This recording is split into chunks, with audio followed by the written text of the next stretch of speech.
이후에 제가 봤던 환자분들이 살이 다 찌셨어요. 너무. 그 왜 배달도 시키시고 뭐 운동도 안 하고 그러니까 비만인과 급속하게 늘 수밖에 없어요. 굉장히 빨리 늘어요. 근데 지금 늘고 있는 거는 10대, 20대, 30대, 40대 인구가 확실히 빨리 늘고 있고 그런 분들을 많이 상담하다 보니까 이제 한국인의 비만 특성을 이제 여러 가지를 좀 알게 된 거죠. 근데 아주 독특한 게 많아요. 우리 한국인들은. 요거 진짜 관심 많으시거든요. 근데 전 세계 다이어트 방법이 몇 개 정도 될까요? 글쎄요. 엄청 많지 않을까요? 뭐 원푸드 다이어트부터 시작해갖고 뭐 예전에 뻥튀기만 먹는 다이어트. 3,000개 되지 않을까요? 3,000개 다이어트 방법이 10만 개를 찾았대요. 10만 개. 와. 근데 10만 개 중에 효과 있는 다이어트 방법이 몇 개냐 했더니 10숟가락도 안 되는 거예요. 그러면은 나머지는 이제 시도하고 나면 요요가 올 수 있는 건가요? 그렇죠. 아. 왜냐하면은 어떤 다이어트도 효과가 있더라. 먹는 식사의 패턴, 평소에 먹던 걸 바꾸면은 다 살은 빠지더라.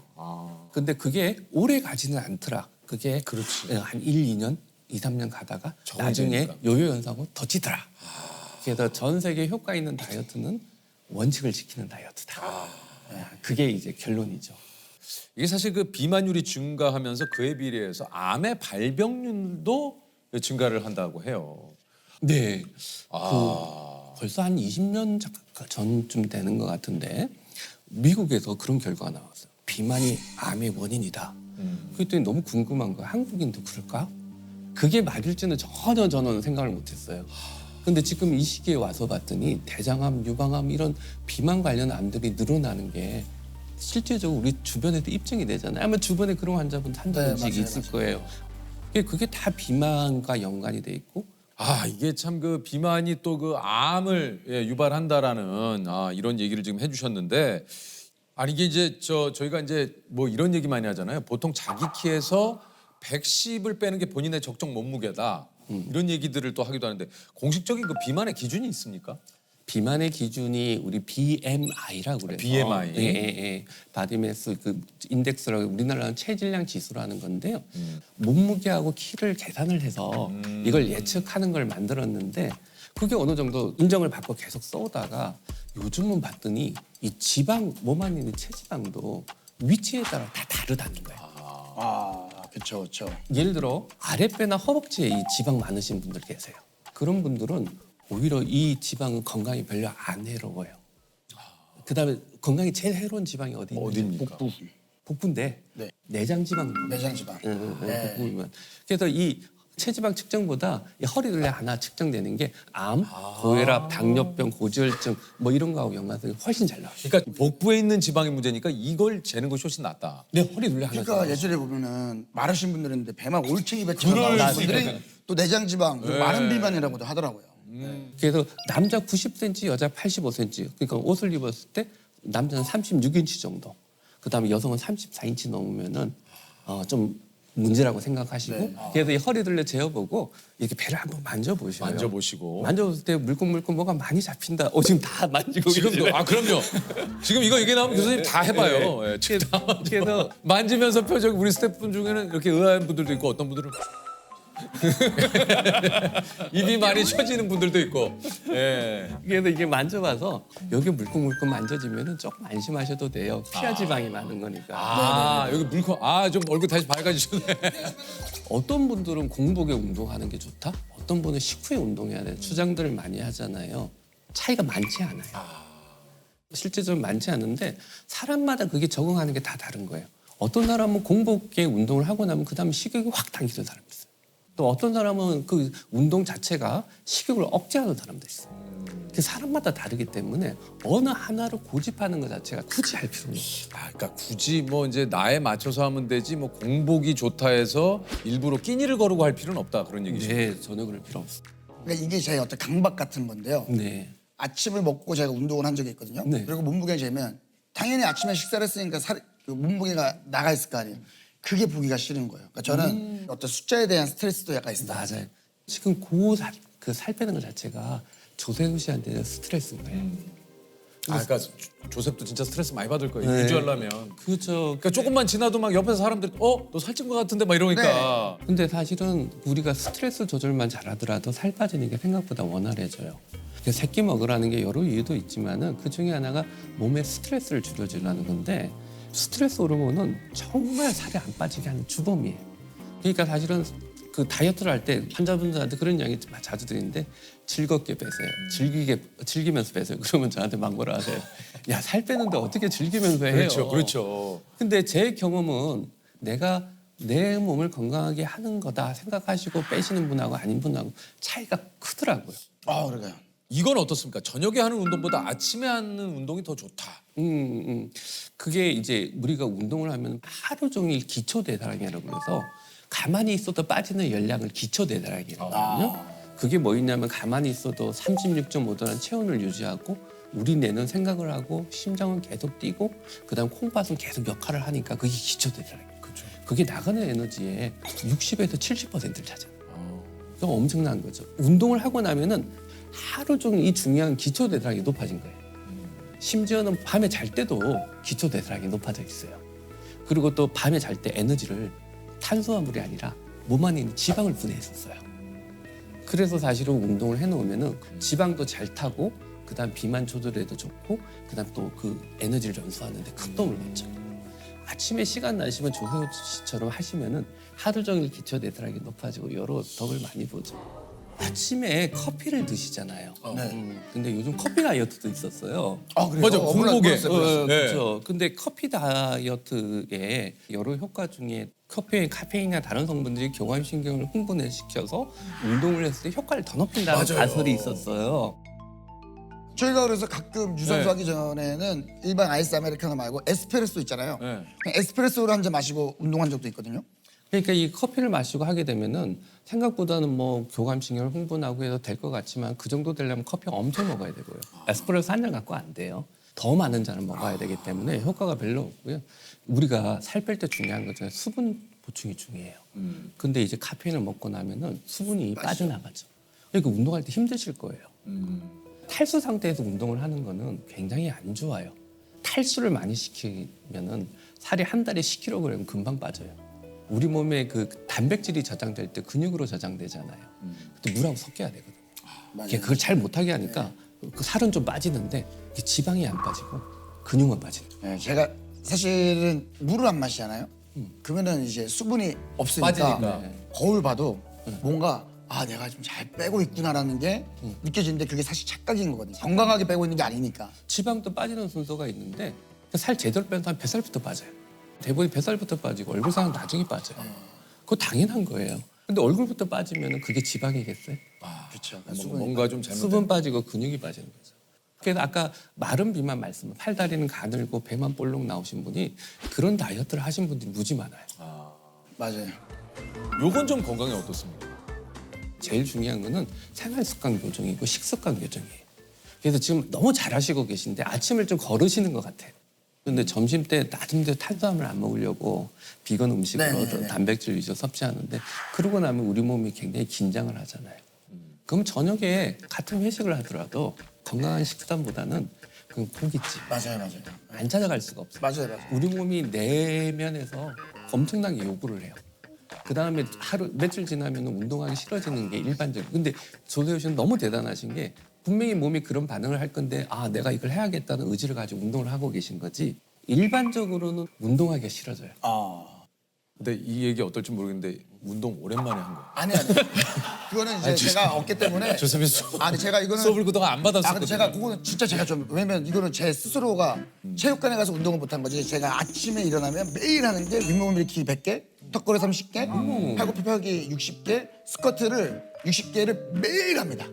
조세호 씨 너무 좋아요. 근데 사실 그게 더 중요한 거예요. 우리가 헬스장 가서 운동을 하는 거 너무 좋아요. 근데 사실 일상생활에서 할 수 있는 운동도 늘려야 되거든요. 그렇죠. 그래서 사실은 하루 종일 운동량을 늘리는 방법 중에 제일 좋은 방법은 계단 오르기. 예. 사실 살 빼려는 운동은 일상생활 속에서 할 수 있는 운동만으로도 살 빼는 건 충분합니다. 근데 같은 평지를 걷더라도 1000번 걸었다고 자랑하시는 분들 계신데 살 빼는 과정에서는 숨이 가빠야 돼요. 숨 한 번 꺼보고 그냥 10,000번을 걸으시면은 극단적인 표현을 쓰면은 노동을 하신 거지 운동을 하신 게 아니에요. 약간 숨 가쁜 운동을 반복적으로 오래 숨 가쁜 해주세요. 운동. 숨이 가빠야 된다. 좀. 약간 숨이 가쁘는 과정 자체가 지방을 연소하는 과정 중에 하나거든요. 최근에 이게 이제 해외에서 보니까 그 약이 뭐 개발이 됐다고 그래가지고 일론 머스크도 뭐 그 네. 약 가지고 뭐 좀 요즘 얘기가 많던데요. 화제던데요. 그죠? 약이 옛날에는 우리 식욕 조절에 관련된 약들을 많이 개발했어요. 그런 게 있었죠. 신경 전달 물질 중에 세로토닌, 도파민, 노르아드레날린이라는 물질을 조절하는 약들로 식욕 조절하는 게 대부분이었는데 그러다 보니까 여러 좀 문제가 많아요. 약의 그 마약 계통이니 아니니 하면서 여러 문제도 많이 일으켰고 요즘은 정말 좋은 게 그런 계통을 벗어난 약들이 나오기 시작해요. 그게 이제 일론 머스크가 썼던 약이나 이런 약들인데 장에서 나오는 호르몬 자체가 식욕도 억제하고 장 운동도 느리게 해주니까 먹고 나서 금방 포만감도 생기고 여러 가지 장점이 있는 거죠. 그래서 요즘은 우리가 쓸 수 있는 무기가 아주 많아졌죠. 아 그렇군요. 저는 오늘 선생님께 포만감에 대한 정의도 좀 해주셨으면 좋겠어요. 이게 보통 포만감이 다 다르거든요. 그러니까 어느 정도 느꼈으면 숟가락을 내려놓는 게 제일 깔끔한 건지를. 근데 포만감이라는 건 사람마다 달라요. 다르죠. 네네. 그리고 내가 오늘부터 살 좀 빼겠다 하고 생각하는 사람들은 먹는 약을 평소에 먹던 걸 3분의 2 정도 먹으면은 늦어도 일주일 내에 대부분의 위가 좀 쪼그라들어요. 과감하게 위가 한 3분의 2 정도 먹었다 싶을 때 숟가락을 놔봐요. 맞아요. 술 자체가 첫 번째 식욕을 자극해요. 아, 그렇죠. 저도 실험을 해봤거든요. 그 집에서 한번 해보시면 재밌을 거예요. 삼겹살 먹을 때 맹물하고 드셔보시고 소주 한 잔하고 드셔보세요. 아, 다르죠. 맛이 달라요. 맛도 다르고 먹는 양이 달라요. 일단 이게 소주를 마시고 삼겹살을 먹으면 쫙 달라붙으면서 그 다음 소주를 또 불러요. 그리고 또 마시면 국물을 불러요. 어쩔 수 없이. 계속 부르는 거예요. 계속. 그러다가 이제 마지막에는 커먼이지 커먼. 탄수화물을 불러요. 쫙 먹고. 맞죠? 그렇죠. 맞죠? 그러니까 아까까지 해놓으신 아까 비디오 봤잖아요. 점심 때까지 잘 하시다가 그러니까. 저녁에 무너지시는 그 술이 몸 안에 들어와서 어떤 작용을 하는지 좀 알고 계십니까? 거기까지는 제가. 그 이전에 거기 있는 술 자체가 지방 분해를 방해해요. 방금 전에 말씀드린 식욕을 자극하고 지방 분해를 방해하고 하니까 살 빼는 데는 술은 최대의 적이에요. 맞습니다. 근데 알코올 드시는 분이 그 아까처럼 당을 너무 억제하시면 안 돼요. 우리 몸에서 당을 쓸 수밖에 없는 조직이 있는데 또 에너지도 제일 많이 쓰는 조직이 어딜 것 같아요? 에너지를 제일 많이 쓰는 조직이요. 간입니까? 간? 뇌예요. 네. 뇌가 술을 계속 먹으면 뇌의 기능이 떨어진다는 걸 잘 해마가 아시잖아요. 손상되기도 하고. 네. 근데 거기에 그 당을 쓸 수밖에 없는 걸 안 드시면은 뇌 손상이 빨리 오고 그 다음에 20년, 30년 있다가 치매가 빨리 올지 몰라요. 아이고 이것도 뭐야 이게 뭔 소리예요 또? 요즘 또 극단적으로 탄수화물을 억제하시는 분들 계시잖아요. 요즘 진짜 많아요. 음. 다이어트 하려면 일단 탄수화물을 줄여야 된다는 맞아요. 생각이 그죠? 네. 네. 근데 우리가 실제적으로 연구를 해봤더니 탄수화물, 단백질, 지방의 그 에너지 비율을 비교해봤어요. 탄수화물을 에너지 중에 몇 퍼센트 먹으면 제일 오래 살까 하고 연구를 해봤거든요. 근데요? 50%가 나와요. 그렇게 높아요 탄수화물이요? 이게 50% 먹는 게 제일 오래 사는 걸로 결과가 나왔어요.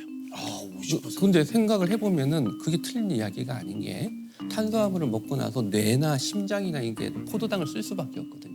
이런 장기에서 포도당이 필요한 거예요. 안 그러면 사람이 죽잖아요. 그렇죠. 포도당을 만들어야 되는데 그걸 억제하면 어떤 일이 생기냐면은 포도당 비슷한 딴 걸 분해해서 만들어내요. 그게 뭐냐면은 그 단백질이나 이런 걸 분해해서 근육 분해를 너무 시키는 거예요. 아 그러니까 근육이 빠지는 거.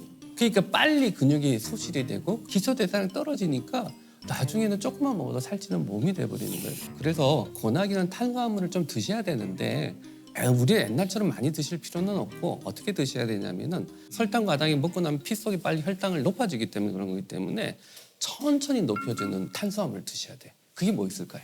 천천히 탄수화물을 높이는. 그러니까 뭐 잡곡이나 뭐 이런 거. 꼭 네. 흰빵보다는 호밀빵이나 둥밀빵. 그렇죠. 잡곡에 있는 섬유소나 이런 것들이 그 흡수 속도를 좀 늦춰주니까. 그러니까요. 아, 그게 또 흰빵이 맛있는데. 맛있기는 흰쌀밥이 제일 맛있지. 그냥 맛있어요. 식감도 맛있죠. 좋고. 요즘 요게 이제 과일에 설탕을 발라. 요거 요즘 유행이. 탕후루. 예. 탕후루. 탕후루가 이 탕후루가 이게 와 이거 엄청 유행이잖아요. 이게 근데 과일도 단데 거기다가 이제 사실 설탕을. 설탕을 입힌 거잖아요. 이거 어떻습니까? 기자들이 자꾸 물어와요. 네. 그래서 궁금해서 지난주인가 뭐 자장면 축제가 있어가지고 우리 식구가 가고 싶다 해서 같이 가서 먹는데 그때 처음 먹어봤어요. 근데 너무 맛있을 것 같아요. 근데 너무 맛있는 거예요. 너무 맛있죠. 왜 그러냐면은 거기에 있는 당 발라져 있는 게요. 과일 안에도 그게 많지만 이게 먹고 나면은 금방 혈당을 높이잖아요. 인슐린 분비를 자극해서 지방이 더 축적되는 걸 향상시키기 때문에 안 좋아요. 좋을 수가 없죠. 예전에 그 뷔페 가면 초콜릿 분수 있는 데 있었어요. 있죠. 거기 가면 과일로 이렇게 해서 다 줄 서가지고 거기다가 그 분수에다가 거의 약순물처럼. 약수물처럼 거의 약순물처럼. 그러니까 스스로의 자제가 중요한데 간헐적으로 드시되 그날은 그 먹었던 그 순간 주변에 기름진 음식은 최대한 없죠. 좀 피하는데. 예. 그 오늘 교수님께서 나오셨으니까 저희가 한번 OX판을 좀 준비를 해봤어요. 그래서 다이어트에 관한 몇 가지 진실. 배에 힘주고 다니면 뱃살이 빠진다. 와. 하나, 둘, 셋. 아닙니까? 배에 힘 약간 텐션을 좀 주면은 요거. 지방에 이게 힘을 아무리 줘보세요. 여기 힘 주고 계속 계시면은 여기 있는 지방이 빠질까요? 아니죠. 그냥 이렇게 눌렸다가 다시 펴지겠죠. 더 상식적으로 말씀드리면은 오른쪽 팔을 계속 썼어요. 그럼 여기 지방 빠질까요? 여기 계속 쓰면요? 네. 안 빠지나? 여기도 빠지는데 왼쪽도 똑같이 빠져요. 실제로 연구를 해봤더니 나중에 지방이 똑같이 빠지더라고요. 여기만 빠지는 게 아니라는 얘기. 희한하네. 그러니까 그 정리해서 말씀을 드리면은 일단 근육을 이렇게 경련을 시킨다고 해서 에너지 소모를 시키는 게 아니에요. 에너지를 태우는 게 아니에요. 또 운동을 할 때 특정 부위만 운동한다고 그래서 거기만 특정 빠지는 게 부위만 빠지는 게 아니라 여기 있는 근육에서 계속 썼을 때 에너지를 어디선가 끄집어 나와야 되는데 여기 있는 지방들 그렇게 쓰기 때문에 사실은 어느 한 부분만 운동해가지고 그 부분만 살 뺀다는 건 속설이에요. 그건 아니다. 두 번째입니다. 반신욕은 혈액 순환을 촉진시켜 살이 빠진다. 이거 진짜 궁금하네요. 그죠? 저는 항상 운동하고 반신욕 나서 하시는 거 반신욕 많이 하거든요. 자, 어떻습니까? 아니죠. 그것도 아니에요? 그 물 빼는 거죠. 그 수분 빠지는 거예요? 네. 근데 옛날에 그런 게 있어요. 반신욕이 살 빠진다 그래가지고 TV 방송에 한 번 나온 적이 있어요. 2주 동안 해봤는데 반신욕을 한 사람은 몸무게의 차이는 없었지만은 놀라운 변화가 있었다. 체지방이 빠졌다. 그래가지고 전국에 반신욕이 열풍이 일어나. 맞아. 네. 근데 그거 말도 안 되는 그 실험이었어요. 왜 그러냐면은 체지방 빠졌다는 걸 뭐로 쟀냐면은 체지방 측정기로 쟀거든요. 거기에 전기가 흐르게 돼 있어요. 흐르는 전기로 체지방량을 측정을 하는데 탈수한 상태에서 이게 재보면요 엉터리 값이 나와요. 그래서 잘못된 게 전파되면서 그 기계가 아니랍니다. 측정을 제대로 못해서 다이어트를 하시는 많은 분들께 좀 당부하고 싶은 얘기가 있다면요. 누차 말씀을 드렸지만은 다이어트 과정이 스트레스화되면은 반드시 실패합니다. 이렇게 드셔야 됩니다면 그 뻔한 이야기라고 그러는데 막상 구체적으로 물어보면 그 뻔한 내용을 잘 몰라요. 그 뻔한 걸 잘 지켜주시는 게 정말 효과적이라고 할 수 있죠. 음식 먹을 때 약간 배고프게 먹고 그다음 스트레스를 받지 마라. 하루에 10분씩 나눠서 운동해도 되니까 하루에 30분 숨가쁜 운동을 해라. 수면을 잘 유지해라. 그다음에 몸무게에 너무 집착하지 마라. 이 정도라고 말씀드릴 거예요. 자기 탓하지 마시고 다 괜찮고 못 뺄 살은 없고 조금 공부를 하시면서 원칙을 지키는 다이어트를 해주시면은 많은 효과적일 거예요.